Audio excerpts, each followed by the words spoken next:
Assalamualaikum warahmatullahi wabarakatuh. Nama saya Muhammad Zafir bin Abdul Halim, nama matrik 1133. Hari ini saya akan membentangkan kes study saya. Kes study syarikat, kes study saya ialah Gemilang Maintenance Service Sdn Bhd.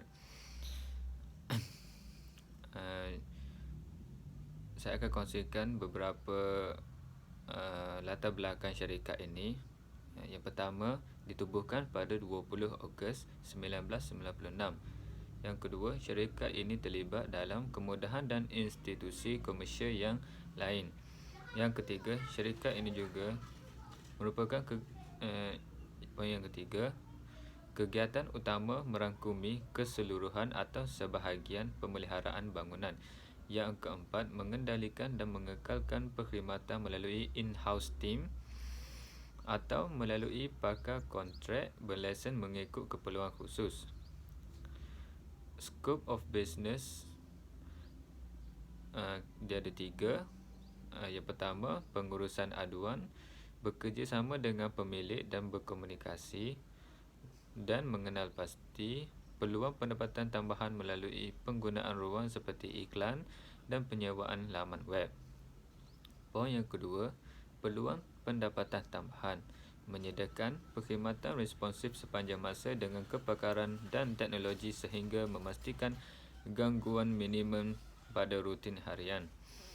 Poin yang ketiga, schedule maintenance, pemeriksaan berkala ke atas kemudahan untuk mengikuti amalan penyelenggaraan yang baik akan memastikan penggunaan peralatan yang optimum, kecekapan sistem dan kos yang lebih rendah. Team member ini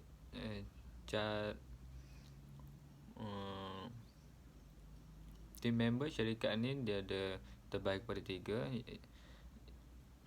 Ketua dia, kita kira ketua dia dulu, board of directors. Di bawah ketua dia, dia terbahagi pada 3, general manager, operation manager dan head of administration. Dan di bawah dia pula dia terbahagi kepada 2, general manager, di bawah general manager iaitu commercial sector, dan di bawah operation manager iaitu concession sector. Application of maintenance system, perkhidmatan kejuruteraan awam dan struktur dinamik. Dia terbahagi kepada 5, sistem bekalan air, sistem saluran dan saliran, sistem pembetungan, sistem jalan dan tempat letak kereta. Dan yang kelima, sistem struktur dan sistem bangunan. Perkhidmatan mekanikal dan elektrik yang dipesan dalam negeri. Dia ada 4, sistem penyaman udara, sistem pencegahan kebakaran, sistem elektrik dan lampu, sistem lift dan eskalator.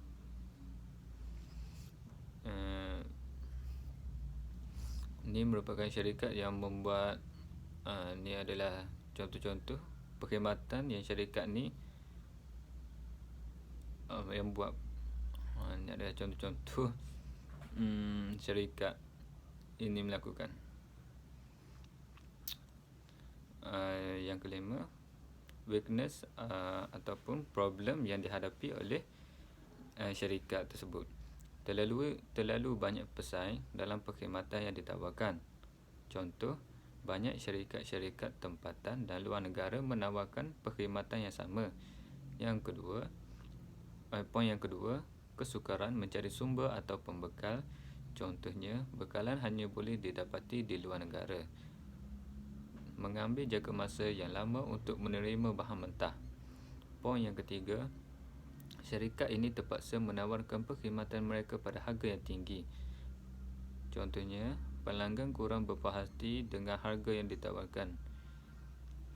So, ini adalah kelemahan syarikat ini. Dia kos untuk perkhidmatan dia mahal sebab dia nak tunggu bahan mentah daripada luar negara untuk sampai. Jangka masa yang panjang, dia mengambil jangka masa yang panjang, lepas tu kos. Itu menyebabkan perkhidmatan syarikat ni mahal. yang keenam, suitable maintenance. Cadangan satu berkolaborasi dengan syarikat lain untuk memudahkan urusan pembekalan. Contohnya nanti kalau dia nak bahan mentah, dia minta dengan syarikat lain. Contoh kita memerlukan bahan mentah, kita minta dengan syarikat lain. So tak ialah untuk order daripada luar negara dan tunggu dalam masa yang lama. Cadangan yang kedua, membuat diskaun pada hari-hari tertentu seperti ulang tahun syarikat, hari kemerdekaan dan lain-lain. Ini juga akan dapat menarik minat, dapat menarik perhatian orang lain untuk menggunakan perkhidmatan kita. Cadangan yang ketiga, membuat diskaun pada hari-hari tertentu seperti ulang tahun syarikat dan lain-lain. Dan kesimpulannya ialah memberi tumpuan kepada pelbagai aspek pengurusan penyelenggaraan. Yang kedua, penyelenggaraan dijangka memainkan peranan yang lebih besar dalam tahun-tahun akan datang. Yang ketiga, perlu bekerjasama dengan syarikat yang ternama untuk memperluaskan lagi bisnes pasaran.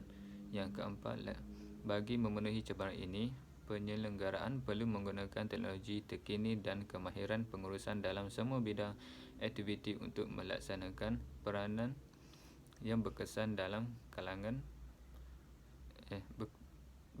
dalam keuntungan syarikat. Itu sahaja untuk case study syarikat Gemilang Maintenance Service. Assalamualaikum.